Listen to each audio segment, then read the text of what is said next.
Hi, and welcome to another edition of Newsmakers, on the air since 2014 as Santa Barbara's most popular, most awarded, and only local news analysis and commentary show. I'm Jerry Roberts. It is Friday, March 31. The former president of the United States has been charged with felony crimes, and Josh Molina is still unindicted. And we are joined by Josh Molina, Newshawk, thank you very much, and Nick Welsh, executive editor of The Independent. All right, well, we had more housing news this week. Surprise, surprise. Josh, the county has suddenly found 19 new sites after saying everything had to be built in high rises on Goleta ag land. What led to that, and what significance is it that there are these new sites? Well, the public backlash led to the county suddenly being able to find 19 new sites. If you recall, when they first released the draft housing element, they said that they had combed the county, they had looked at every possible location, and rezoning agricultural sites was a last resort. Well, apparently that logic shifted and changed because they were able to find 19 other sites that they're going to include in the housing element for potential rezone for housing. And the reason that they had to do that was because the city of Goleta was upset. They went public, they put out a letter. Why are you trying to do this around the edges of Goleta? And they said, hey, how come we don't see it in other places, including Montecito and other districts? So they heard from the public. Some property owners came forward and said, hey, put us on the list. We'd love the opportunity to sell to a developer to cash out on housing. And then they just sort of found sites. A thing that was interesting, though, was that they're going to put some UCSB faculty housing on the housing element list, which was obviously there before, was there last year when they decided to go out and do this. But they said they looked at it a little more closely and got some advisement from some other people. And they're going to put them on the list because they think that, well, there's nothing that explicitly in state law says that it can't be there. There are prohibitions on student housing to be counted.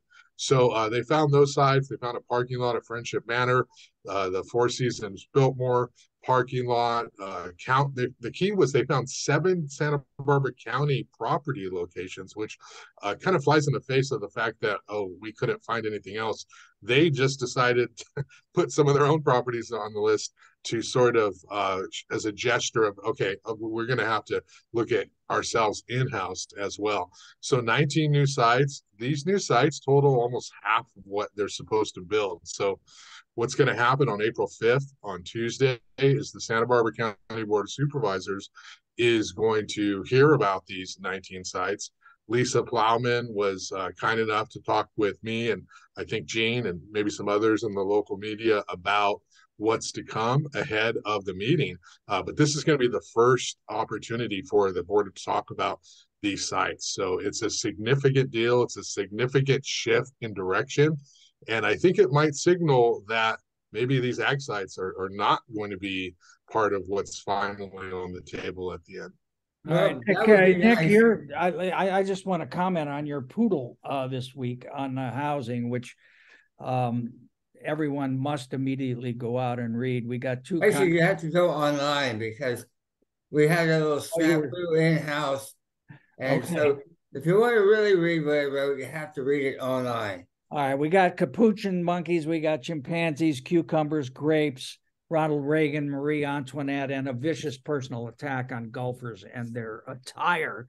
But your point is, as I took it, or one of your many points, why aren't we looking more at church sites, for example, or why aren't we looking at golf courses? I mean, there's lots of other places, alternative places. To go to Josh's point first, it's like, yeah, at the last minute, they actually went and looked, in the couch, behind the cushions, and they came up with 19 sites. Some of them, like the 7 on the county property, they should have had the first place.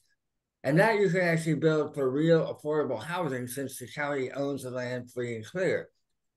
The other avenue, I think, that wasn't explored as much as it could have been is church sites, because throughout the state of California, it turns out there's 38,000 acres of church sites. And I don't know what the number is for Santa Barbara County, but the fact is most churches own their property free and clear. Most of them, well, they don't pay taxes. So the economic costs that they actually have to cover are not nearly as daunting and challenging it is for other developers. Also, it's part of their mission statement. And the other thing is what we've seen in the last 20 years is a precipitous decline in church attendance and membership. As well as golf, a decline in golfers. Well, as golfers, we're going to get to golfers, but church attendance now is down like 47%. The first time ever it's been below 50. And about 20 years ago, it was 70%. So this isn't going to turn around. It may turn around up and down. I'm not, but as the people who are attending church are older. And so what we had a situation here in Santa Barbara a number of years ago, Grace Lutheran out there on Outer State Street.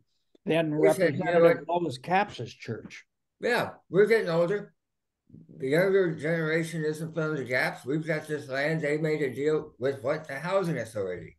And they built 58 units of one-bedroom, senior, affordable with a capital A housing. We'll give you 10% crumbs or 12% crumbs or 15% crumbs. So why not? To me is a significant difference. And so I'm sorry that, that would have been a big pain in the butt, but I'm sorry they didn't pursue it. The other one that sort of jumped and bit me on the ass, and probably more for rhetorical purposes, we have 858 acres of golf course land on the south coast, not the entire county, south coast of Santa Barbara. And now you're not going to get Burnham Wood and you're not going to get the Coomber Country Club, but do we really need that much golf course real estate, particularly at a time when we've been watching golfing like church attendance? There may be a connection. Everybody looks for God in their own way and going down. Now, there's been a slight uptick during COVID with the resurgence in golf because it's one of the few places you could be outdoors and engage in a pseudo-athletic activity and not be at risk. But still, the long-term trends are... I found it counterintuitive that both church attendance and golfing participation went down, because it would seem that if you're not going to church, well, then you can go play golf. But I guess statistics and Jerry, this is okay. The big impediment on golf is time. If who has 5 hours to go? Most people with kids cannot do that anymore. That habit, that tradition is not functional.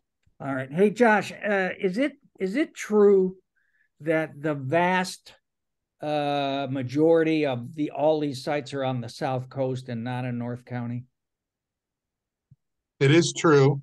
However, the reason for that is that in the past, the Board of Supervisors has inequitably distributed the housing state mandates in North County. So what is happening now is that they have made an internal decision, SBCAG. They didn't have to do it this way. The state did not tell them you have to do in a certain location.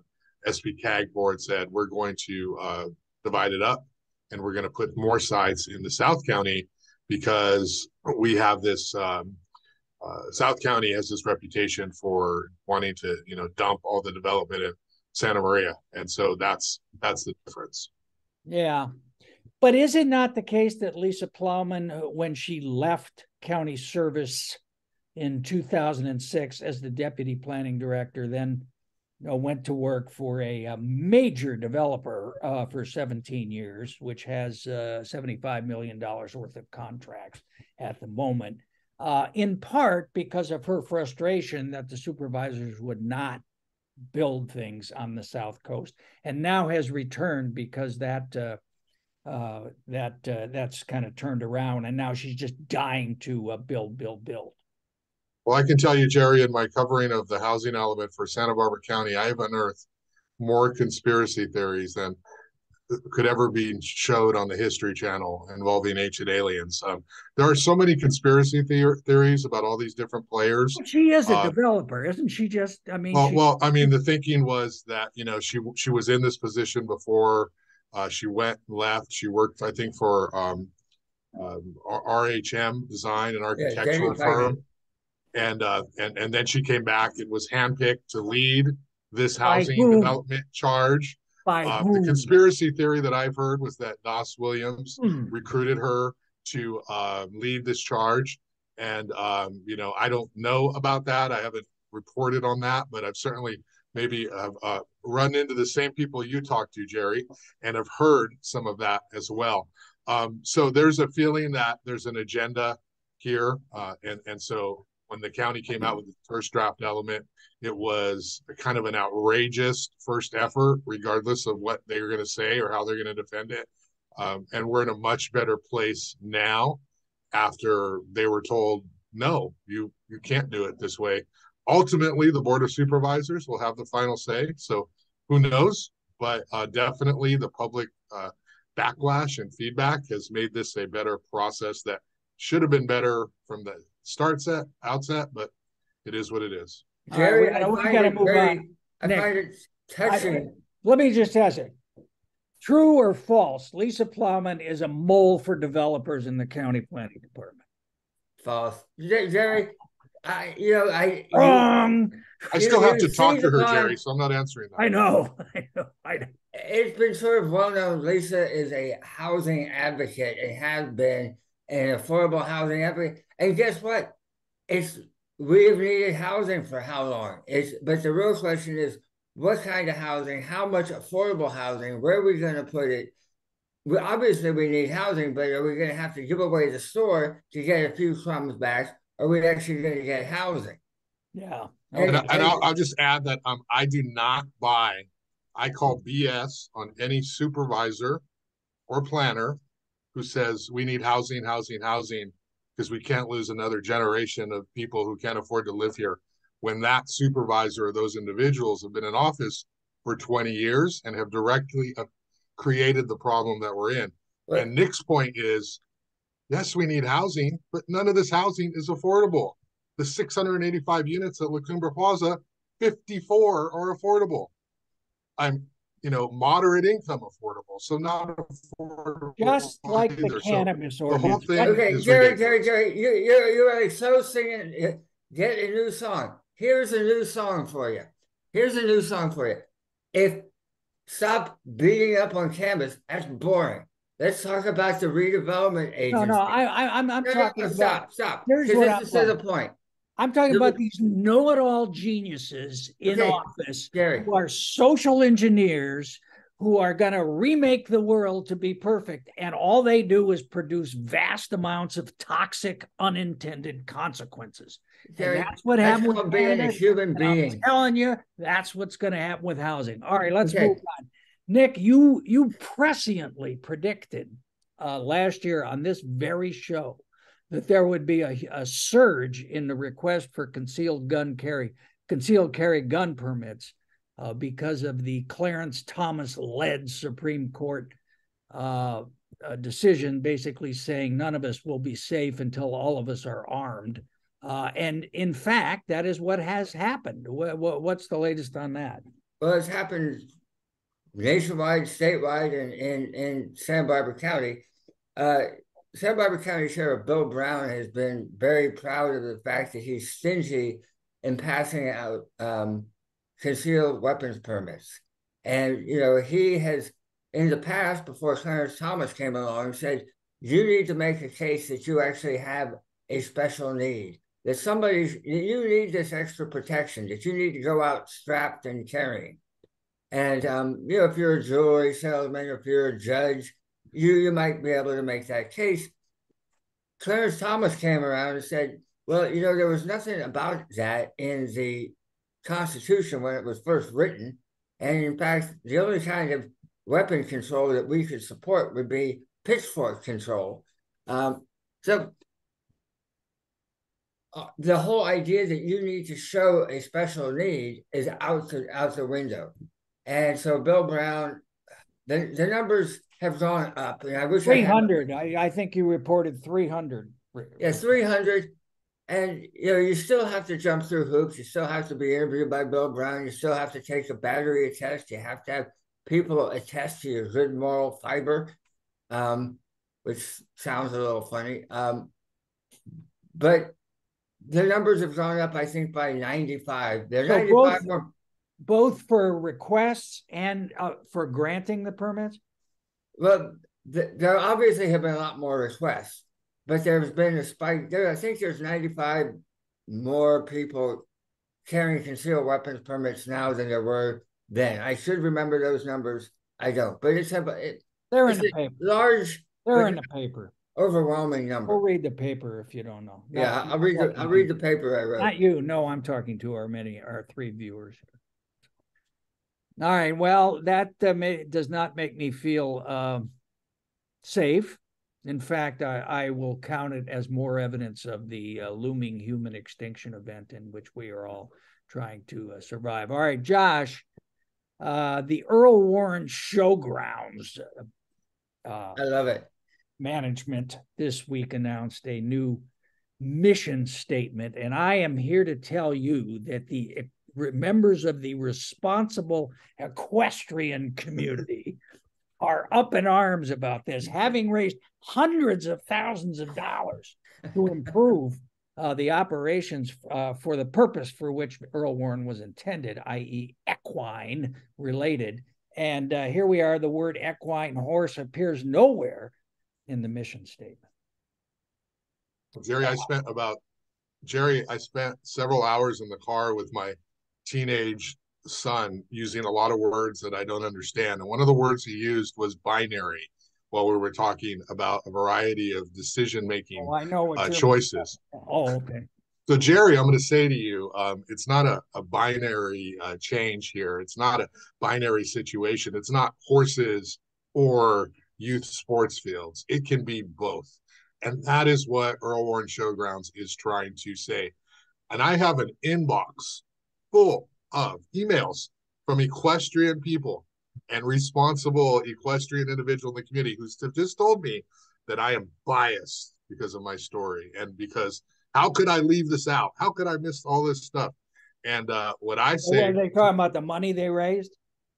Well, yeah. Well, they're saying, just as background for people who haven't read the story, Earl Warren Showgrounds changed its mission statement. It used to have the word equestrian in the mission statement. It no longer has that anymore. Now it's talking about meeting the needs of the community.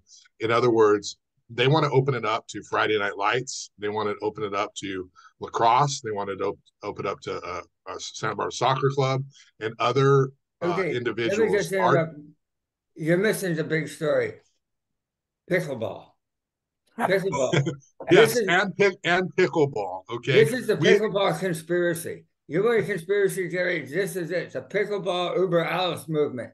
But we have a lot of we don't have enough sports fields for the youth community or even adults who want to play pickleball. And so they changed their mission statement. They're trying to make money. They say the equestrian events are there like 11 night weekends a year. What about the rest of the facilities? What about the poor horses? How long must they suffer? They're planning to roll out turf for the events when the horses aren't there. The horse community, the equestrian community says, hey, they're trying to phase us out because we're not money makers. But the original statement, the original purpose of the showgrounds was for equestrian purposes. So there's a huge clash. The board changed the mission statement in a 6-3 vote. And so this paves the way for youth sports at Earl Warren Showgrounds.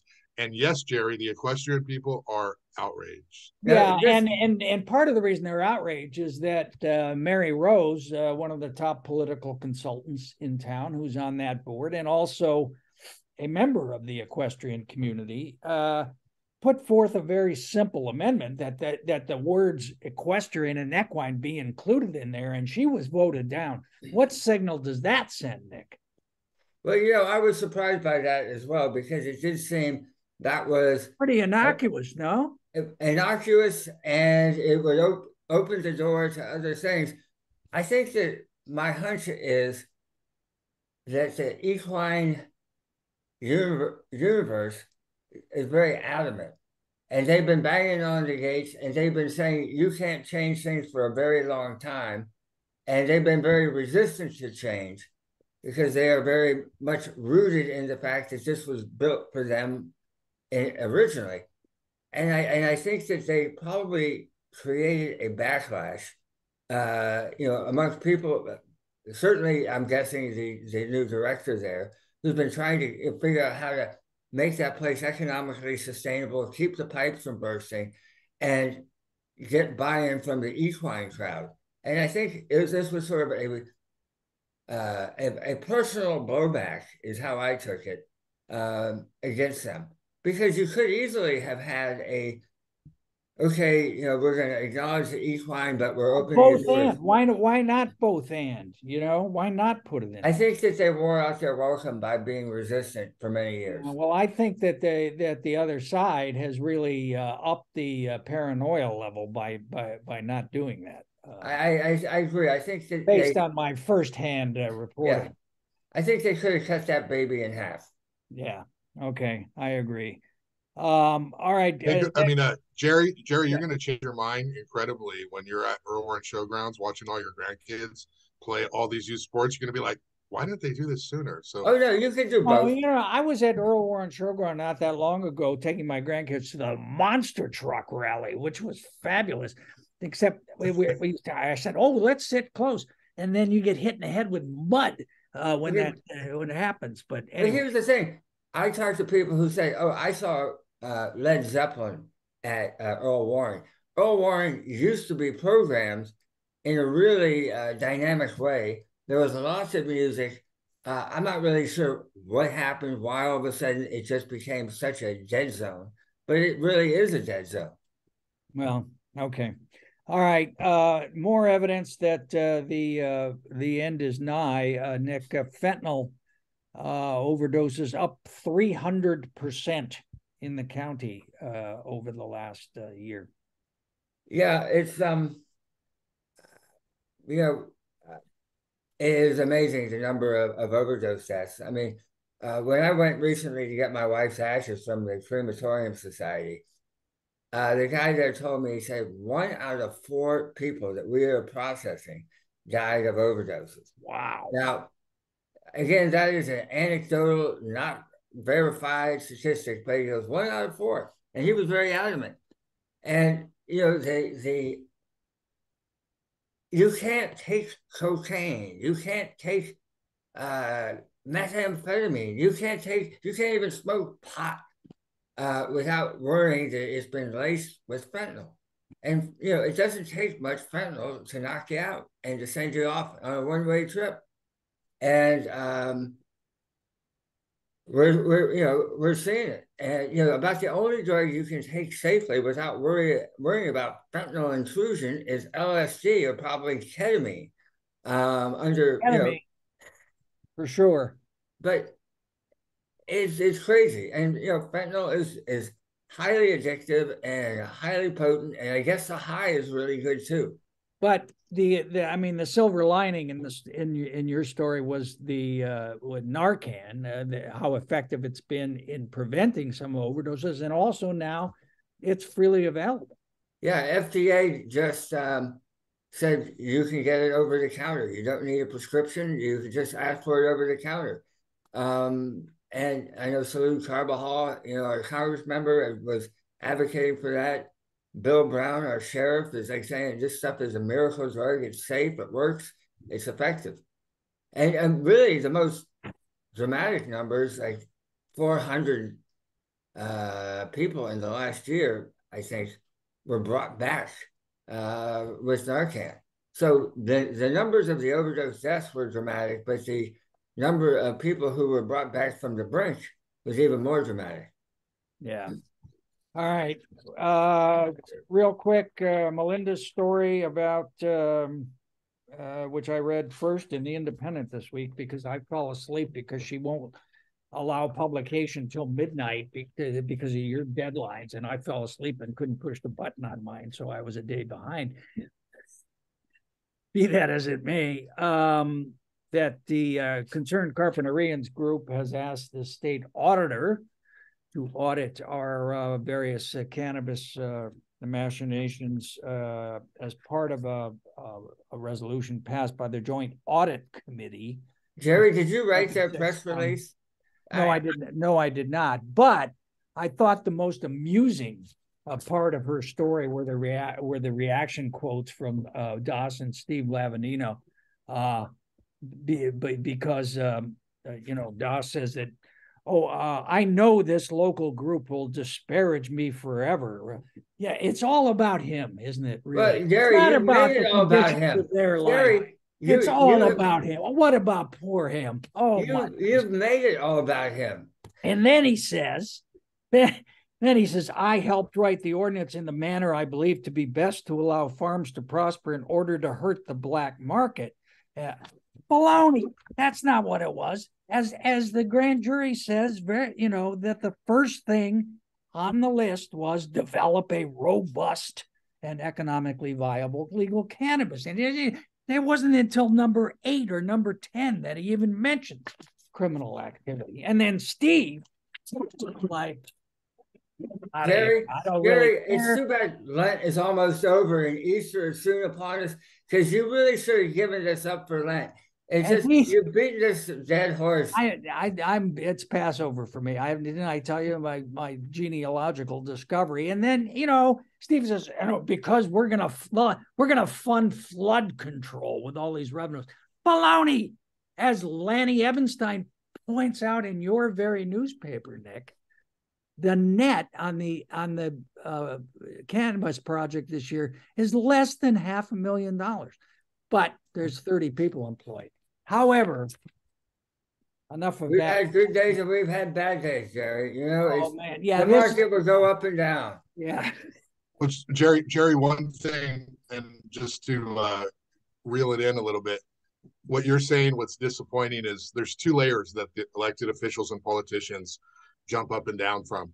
There's what they do for real in private when crafting policy that benefits the people that give them their campaigns.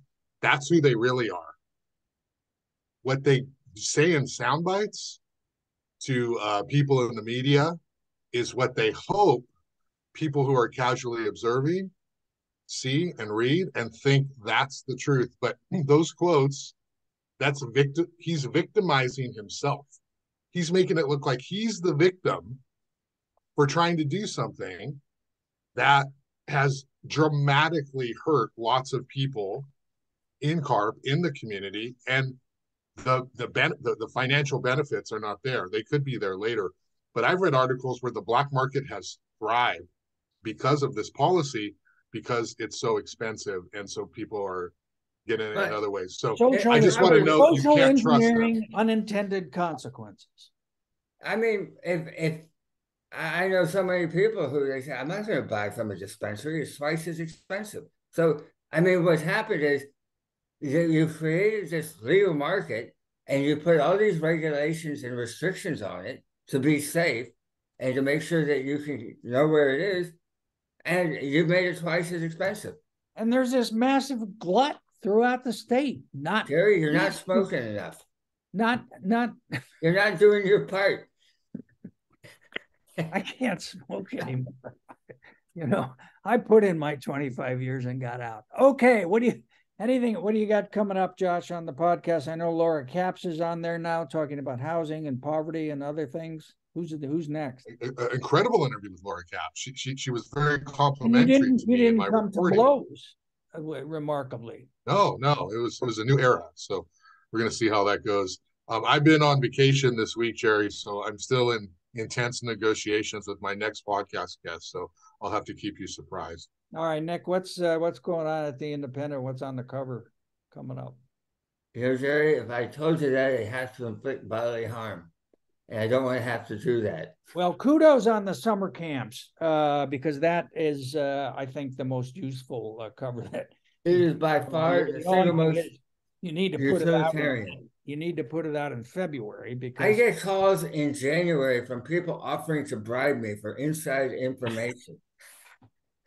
I'm not even making that up. what do you tell them? Well, if you give me an electric bike, perhaps we can talk. All right. Josh Molina up in Cambria, thanks for checking in on your vacation. Nick Welsh, thanks for getting a map up on your wall. It really makes you seem more authoritative. And It gives me the look. thank you. Thank you all for watching. We'll see you next time on News. All right. You guys take care.